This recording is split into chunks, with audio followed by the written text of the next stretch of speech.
Il a été filmé par un randonneur vendredi dernier sur la Rune, au lieu-dit Miramar à Asquin. Le loup a fait son apparition au Pays Basque. Les services de l'État viennent de le confirmer. On voit le masque labial, le masque clair, caractéristique du loup, la partie sombre du haut du corps, la partie plus claire sur les flancs, ça aussi c'est caractéristique du loup. C'est cette vidéo et le témoignage de l'observateur qui permettent de converger vers la présence d'un loup, ce qui n'est pas surprenant puisqu'il y avait déjà eu un indice en août 2022 à Lantabat. Selon ce spécialiste, il s'agirait d'un loup isolé, mais impossible pour l'instant de savoir si c'est le même que celui qui est observé en Béarn depuis 2018, ni s'il est juste de passage au Pays Basque ou s'il pourrait s'y établir. La mairie d'Asquin veut être particulièrement vigilante.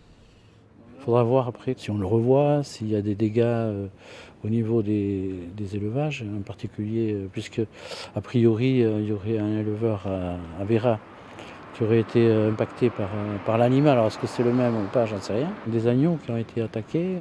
Un animal similaire a en effet été filmé quelques jours avant sur l'autre versant de la Rune, à Vera de Bidassoa.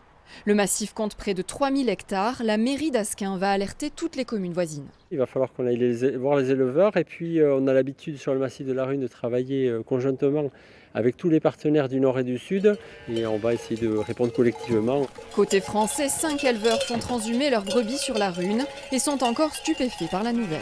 Une prédation que l'on n'entendait pas du tout, notamment sur ce massif-là, qui est un massif très couru par les randonneurs. Et les solutions sont, on parlait de chiens de protection, de troupeaux, mettre des filets de 1,30 m de haut électrifiés avec les brebis dedans tous les soirs. Selon l'Office français de la biodiversité, le loup observé ce week-end au Pays Basque ne présenterait en revanche pas de danger pour les randonneurs.